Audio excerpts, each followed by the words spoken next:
नमस्कार साथियों। मैं अनुराग त्रिपाठी आपके अपने परिवार सरकारी जॉब हेल्पर में आपका हार्दिक स्वागत करता हूं। यह ग्राम समाज एवं विकास की क्लास 3 है जिसमें हम भूमापन एवं राजस्व विभाग के ऊपर चर्चा करेंगे कि भूमापन के जो पैमाने हैं वो क्या होते हैं। अगर कोई विद्यार्थी इस क्लास को सीधा देख रहा है तो मैं उससे रिक्वेस्ट करूंगा कि पहले जाके क्लास 1 देखे और क्लास 2 देखे, जिससे उसके जो आधार है, जो इस विषय का जो आधार है, उसको पूर्ण रूप से समझ में आएगा। अन्यथा उस विद्यार्थी को उसका जो ज्ञान है वो अधूरा ही रह जाएगा। और ये जो लेखपाल परीक्षा है इसका हमने टारगेट कितना रखा है, 25 में से 25। जो टारगेट रखा है उसको हम पूरा करेंगे, कि हम पूरी कोशिश करेंगे कि इसको हम अचीव कर सके। और मेरा विश्वास है अगर कोई विद्यार्थी मेरे से शुरुआत से जुड़ा है तो उसको पक्का ये 25 में से 25 लाने के लिए कारगर होगा। क्योंकि हम देखते हैं कि जो लेखपाल है उसमें फॉर्म बहुत ही अधिक भरे गए हैं, फॉर्म भी भरे गए हैं और सीटें कम है। सीटें कम है क्योंकि अगर हम देखें तो उसमें 1605 तो केवल महिलाओं के लिए आरक्षित हैं। और अगर जनरल के लिए देखें तो आपका 3025 से कुछ सीटें हैं। मुझे इसके बारे में पूरा जानकारी नहीं है, लेकिन 3000 से कुछ सीटें हैं। तो इसीलिए अगर आप जब तक अपना 90 से ऊपर स्कोर नहीं रख पाएंगे तब तक आपका पूर्ण रूप से लेखपाल बनने का जो सपना है वो अधूरा रह सकता है। इसीलिए मैं सोचूंगा कि अगर आप पूरी जी जान से इस परीक्षा के लिए जुट जाएं। और ये केवल लेखपाल के लिए ही नहीं, अपितु कोई भी यूपी ट्रिपल एस द्वारा जो वीडियो की परीक्षा आयोजित की जाती है, या यूपी पीसीएस की जो परीक्षा है, और जितना भी यूपी में जितने भी एग्जाम होते हैं जिसमें ग्राम समाज एवं विकास से संबंधित कोई विषय है, तो उसके लिए कारगर सिद्ध होगी। तो हम अपना समय बर्बाद नहीं करेंगे, हम अपने आगे पढ़ते हैं।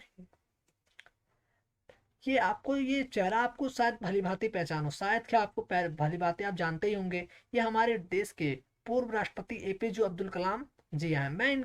इनके जो विचार है मैं अपने जीवन में बहुत ही अधिक इनके विचारों को फॉलो करता हूँ। मैं चाहूंगा कि आप भी इनके विचारों को अपने जीवन में लाएं, जिससे कि आपको एक जीवन जीने की कला पता हो। ठीक है। अगर इन्होंने क्या लिखा, अगर तुम सूरज की तरह चमकना चाहते हो तो पहले सूरज की तरह जलो।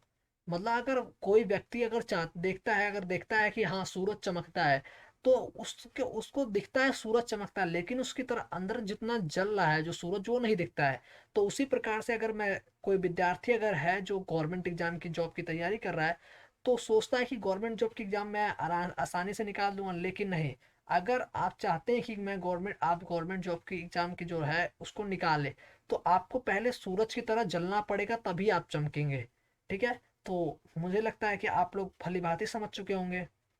अब मैं आगे बढ़ता हूँ आज के पहले विषय पे। आज क्या है हमारा पहला विषय है उत्तर प्रदेश में भू नापने का पैमाना। जो उत्तर प्रदेश में भूमि नापने का पैमाना। ठीक है। भू मापन पैमाना भी कहते हैं इसको, भूमि नापने का पैमाना भी कहते हैं। तो इसी को कहते हैं। हाँ भाई, मैंने आपके क्लास जो दूसरी है लेखपाल की, मैंने जो वीडियो बनाई है उसमें मैंने मापन के बारे में बताया है कि भूमापन क्या होता है और उसका क्या कार्य होता है, उसमें किस किस यंत्र का यूज किया जाता है। ठीक है। तो हम आगे बढ़ते हैं। पहला है इसमें भूमापन के पैमाने में, पहला है एक लट्ठा। एक लट्ठा बराबर क्या होता है, तो एक लट्ठा बराबर होता है 99 इंच या 8 फीट 9 3 इंच। ठीक है। 99 इंच या 8 फीट 3 इंच। फिर वो आपका आता है 20 उनवांसी। 20 उनवांसी बराबर होता है 1 कंचवांसी। क्या होता है, 20 उनवांसी बराबर होता है 1 कंचवांसी। और 20 कंचवांसी बराबर होता है 1 बिंसवांसी या 1 वर्ग लट्ठा। और 20 बिंसवांसी बराबर होता है 1 बिस्वा या 1 बिस्वा। ठीक है। और 20 वर्ग लट्ठा बराबर भी होता है 1 बिस्वा। ठीक है। और 20 बिस्वा बराबर होता है 1 बीघा या 3025 गज। जो 20 बिस्वा होता है वो किसके बराबर होता है, 1 बीघा के बराबर होता है या 3025 गज के बराबर होता है। और 1 गज जिलाई होता है 33 इंच। ठीक है। 1 गज जिलाई बराबर होता है 33 इंच। ठीक है। अब हम नेक्स्ट पढ़ते हैं। नेक्स्ट है एक गज। एक गज बराबर होता है 0.91 मीटर। मतलब 0.91 मीटर एक गज के लिए होता है। और या इसको हम एक गज को हम कह सकते हैं 36 इंच। 36 इंच भी कह सकते हैं, 36 इंच भी कह सकते हैं। ठीक है। और एक हाथ क्या होता है, एक हाथ का आप लोग सोचेंगे क्या यूज होता है, तो एक हाथ जो होता है आपको गांव में देखते होंगे मेड़ वगैरह होता है, तो हम उसको हाथ से यूज करते हैं, एक हाथ का यूज करते हैं, तो उसका अर्थ होता है आधा गज या 18 इंच। ठीक है।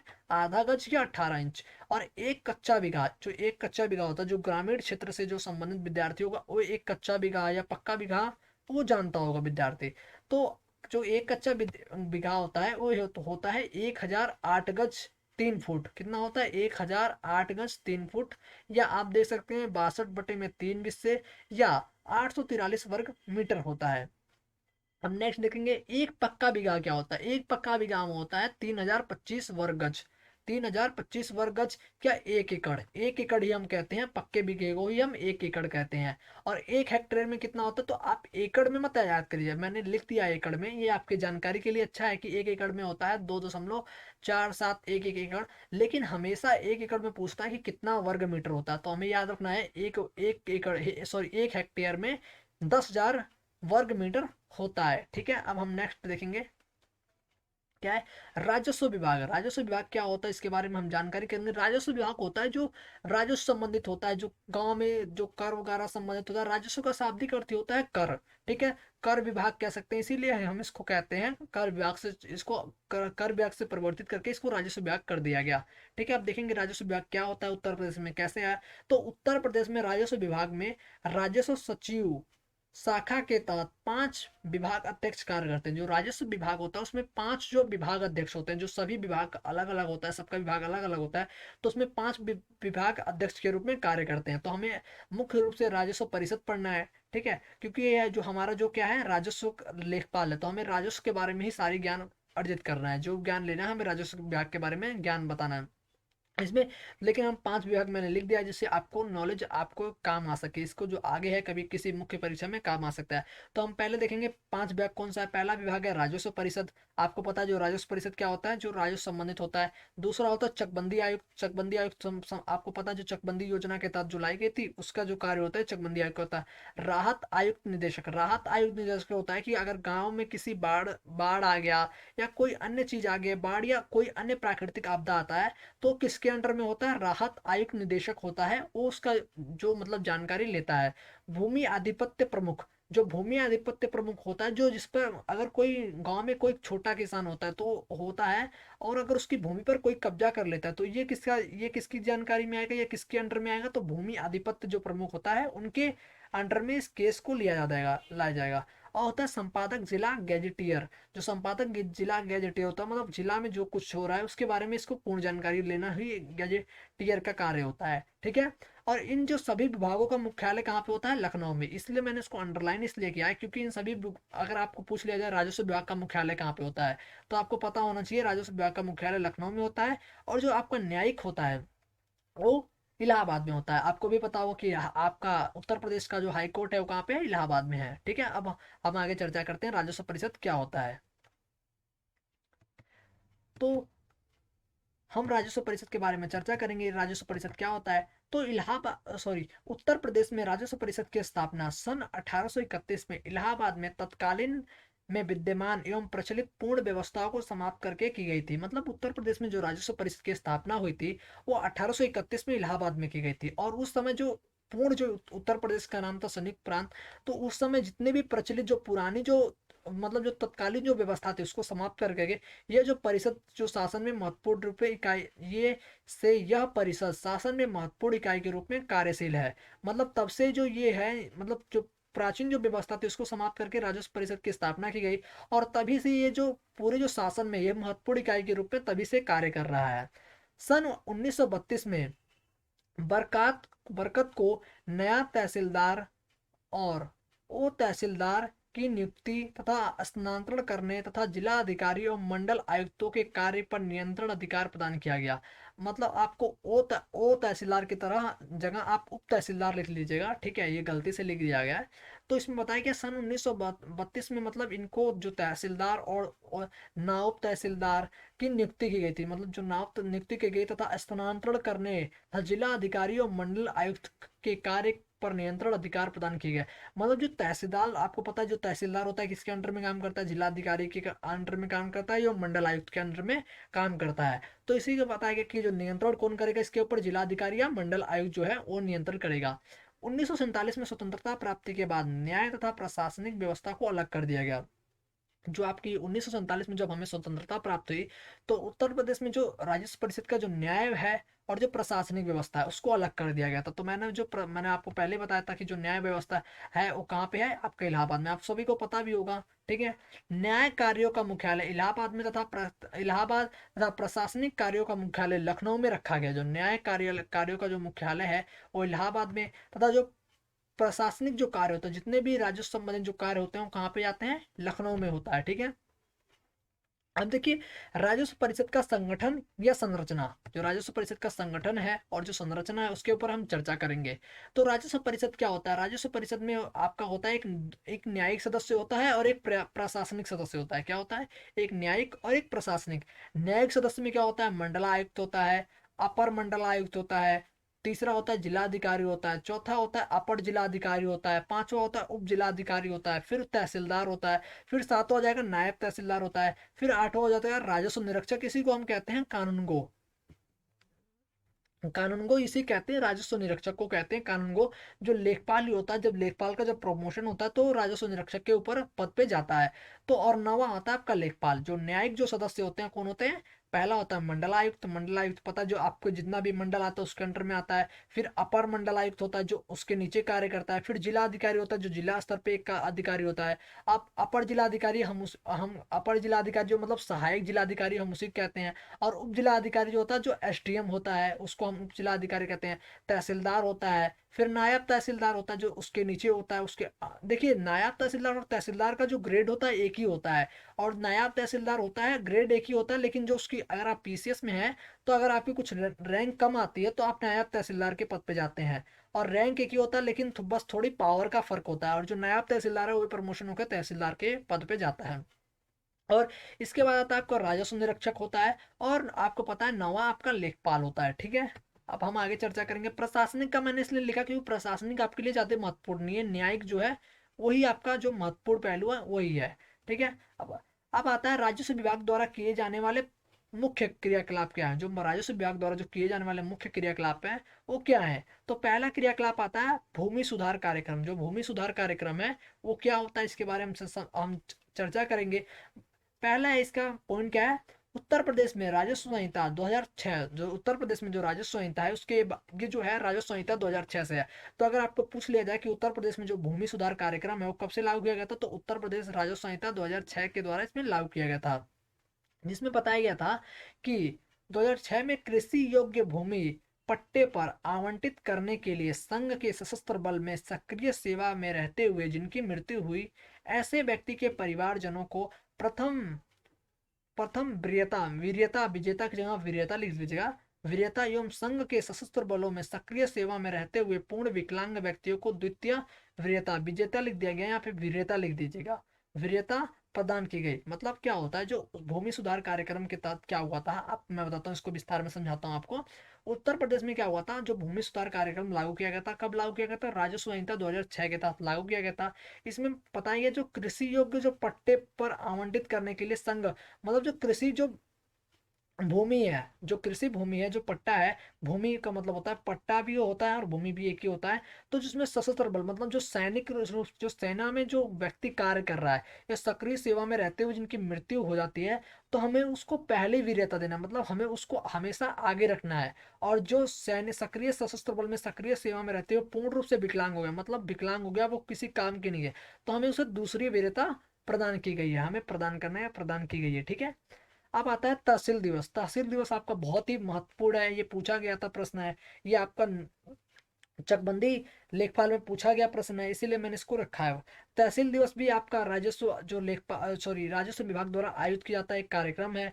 इसमें क्या होता है देखते हैं, हम पढ़ते क्या होता है। तहसील दिवस का आयोजन माह के प्रथम और तृतीय मंगलवार को प्रत्येक तहसील में प्रातः 10 बजे से किया जाता है। जो तहसील दिवस का आयोजन कब होता है, माह के जो प्रथम और जो तृतीय मंगलवार होता है। अभी मुझे पता जाता है कि ये गांव में होता नहीं है, लेकिन इसका कार्य है। अब गांव में बहुत सारे ऐसे भी लोग होंगे जिनको इनके तहसील दिवस के बारे में पता नहीं है। ठीक है। तो जो तहसील दिवस का आयोजन का होता है, माह के प्रथम और जो तृतीय मंगलवार होता है उसी में तहसील दिवस का आयोजन होता है। प्रातः 10 बजे से किया जाता है, जिसमें जनता की शिकायतों को सुना जाता है तथा उसके निराकरण के लिए संबंधित विभाग को आदेश दिया जाता है। जो उसकी जो तहसील मतलब उसकी जो शिकायत सुना जाता है जनता का, और जो शिकायत में जो मतलब उस शिकायत के निराकरण के लिए संबंधित विभाग को आदेश दिया जाता है। तहसील दिवस पर जिले के बड़े अधिकारी एक ही जगह पर उपस्थित होते हैं। जो तहसील दिवस होता है उसमें जो जिला के जो बड़े बड़े अधिकारी होते हैं, जितने बड़े होते हैं, एसडीएम होता है, आपका डीएम होता है, ये सभी एक ही जगह उपस्थित होते हैं, जो जनता की शिकायतों को सुनते हैं और उसको सुलझाने का कार्य करते हैं। तो हम इसको एक बार रिवीजन कर लेते हैं कि आज की वीडियो में हमने क्या क्या पढ़ा है। ठीक है, पहला आज हमने पढ़ा है उत्तर प्रदेश में भू पैमाने के बारे में पढ़ा है कि एक लट्ठा बराबर क्या होता है, तो आपका 8 फीट 3 इंच होता है। 20 उन्वांशी बराबर क्या होता है, तो 1 कंचवांशी होता है। और 20 कंचवांशी बराबर क्या होता है, 1 विश्वांशी या 1 वर्ग लट्ठा। और 20 बिंसवांशी या 20 वर्ग लट्ठा बराबर होता है 1 बिस्वा। 20 बिस्वा बराबर होता है 1 बीघा या 3025 गज। 1 गज इलाई बराबर होता है 33 इंच। ठीक है, 1 गज बराबर कितना होता है, 0.91 मीटर। जो 0.91 मीटर, ये आपका 36 इंच। जो 0.91, ये आपको याद रखिएगा। ठीक है, और एक हाथ बराबर होता है आधा गज या 18 इंच। और एक कच्चा बीघा बराबर होता है 1008 गज 3 फुट। एक पक्का बीघा बराबर होता है 3025 वर्ग गज या 1 एकड़। और 1 हेक्टेयर में कितना वर्ग मीटर होता है, 10,000 वर्ग मीटर होता है। फिर राजस्व विभाग के बारे में पढ़ा कि राजस्व विभाग के जो शाखा होती है, इसके 5 विभाग अध्यक्ष का कार्य करते हैं। जो 5 विभागों में इसका होता है, जिसके सभी अध्यक्ष होते हैं। पहला होता है राजस्व परिषद होता है, दूसरा चकबंदी आयुक्त होता है, तीसरा राहत आयुक्त निदेशक होता है, चौथा भूमि आधिपत्य प्रमुख होता है, और पांचवा होता है संपादक जिला गैजेटियर होता है। और इन सभी विभागों का मुख्यालय कहाँ पे स्थित है, लखनऊ में स्थित होता है। ठीक है, और आपका नेक्स्ट आता है राजस्व परिषद, जो हमारा मुख्य है। उत्तर प्रदेश में जो राजस्व परिषद की स्थापना कब हुई थी, 1931 में हो गई थी। इलाहाबाद में किया गया था इसका राजस्व। और जो पहले से जो व्यवस्था चली आ गई थी, उसको समाप्त कर दिया गया था और इसको स्थापना की गई थी। और ये जो तभी से ये परिषद शासन में महत्वपूर्ण इकाई के रूप में कार्य कर रहा है। और इसके बाद सन 1932 में तहसीलदार और नायब तहसीलदार और ये ऊपरी तहसीलदार का और जिला अधिकारी एवं मंडल आयुक्त के कार्य का नियंत्रण और अधिकार प्रदान किया है। जो ये राजस्व परिषद का जो कार्य है, उसके किसी अंडर में आता है, तहसीलदार, नायब तहसीलदार, जिलाधिकारी, मंडल आयुक्त के नियंत्रण में इनका जो कार्य होता है। और 1947 जो स्वतंत्रता प्राप्ति के बाद जो राजस्व परिषद था, उसको अलग कर दिया गया। एक हो गया न्यायिक प्रशासनिक व्यवस्था में अलग कर दिया गया। जो न्यायिक कार्य होता है वो कहाँ पे होता है, इलाहाबाद में होता है। और जो प्रशासनिक कार्य होता है वो कहाँ पे होता है, लखनऊ में रखा गया। राजस्व परिषद का जो संगठन है या संरचना के बारे में पढ़ा, हमने पढ़ा न्यायिक सदस्य होते हैं और एक होता है प्रशासनिक सदस्य होते हैं। जो न्यायिक सदस्य होता है, एक मंडलायुक्त होता है, अपर मंडलायुक्त होता है, जिला अधिकारी होता है, उसके नीचे अपर जिला अधिकारी होता है, फिर उसके नीचे उप जिला अधिकारी होता है, और एक छठा होता है तहसीलदार होता है, फिर सातवां आपका न्यायिक तहसीलदार होता है, फिर आठवां राजस्व निरीक्षक होता है, और नौवां लेखपाल होता है। लेखपाल सबसे नीचे होता है। ठीक है, अब नेक्स्ट आता है हमारा राजस्व विभाग द्वारा द्वारा किए जाने वाले प्रमुख क्रियाकलाप। पहला होता है भूमि सुधार कार्यक्रम। मैंने बताया कि जो भूमि सुधार कार्यक्रम है, कब से है, 2006 राजस्व संहिता के द्वारा लाया गया था। इसमें कहा गया था जितने भी सशस्त्र बल, मतलब जो सैनिक में जो सेना में जो कार्य व्यक्ति कर रहा है, अगर उसकी मृत्यु हो जाती है तो उसको हम पहली प्रथम वीरता देंगे। और अगर संघ में मतलब जो सेना में अगर कोई व्यक्ति है, अगर उसका विकलांग हो गया, पूर्ण रूप से विकलांग है, तो हमें उसे द्वितीय वीरता प्रदान करनी है। फिर तहसील दिवस के बारे में पढ़ा कि तहसील दिवस का आयोजन कब होता है, तो तहसील दिवस का आयोजन कब होता है, प्रथम और तृतीय मंगलवार को प्रत्येक तहसील में प्रातः 10 बजे से किया जाता है, जिसमें जनता की शिकायतों को सुना जाता है और उससे संबंधित उसके निराकरण से संबंधित जो विभाग होते हैं, उसको आदेश दिया जाता है कि इस पे अमल हो। और जो तहसील दिवस होता है, इसी में सारे बड़े अधिकारी उपस्थित रहते हैं। तो आज की इस वीडियो में इतना ही, और हम नेक्स्ट वीडियो में जल्दी ही मिलेंगे। और हाँ, एक और बात, आप लोग इस वीडियो को शेयर करें, सब्सक्राइब करें और लाइक करें। और मैंने देखा है कि बहुत सारे विद्यार्थी जो हैं इस वीडियो को देखते हैं लेकिन लाइक नहीं करते हैं, तो आप लाइक कीजिए कीजिए कीजिए, क्योंकि इस लाइक से हमारा कुछ नहीं होता, बस हमें हमें आत्मविश्वास मिलता है और हमें और अच्छा करने की प्रेरणा मिलती है। और मैं चाहूंगा कि आप लोग इसका ज़्यादा से ज़्यादा शेयर करें, क्योंकि अगर कोई विद्यार्थी लेखपाल की परीक्षा की तैयारी कर रहा है या UP triple S C video की जो तैयारी कर रहा है, तो उस तक इस वीडियो को पहुंचाने का प्रयत्न करें। क्योंकि आप जितना ज़्यादा शेयर करेंगे, उतने से ज़्यादा विद्यार्थी इसको देखेंगे और उनको भी लाभ होगा। तब तक के लिए इस वीडियो में इतना ही। धन्यवाद, दोबारा आपसे मिलेंगे नेक्स्ट वीडियो में।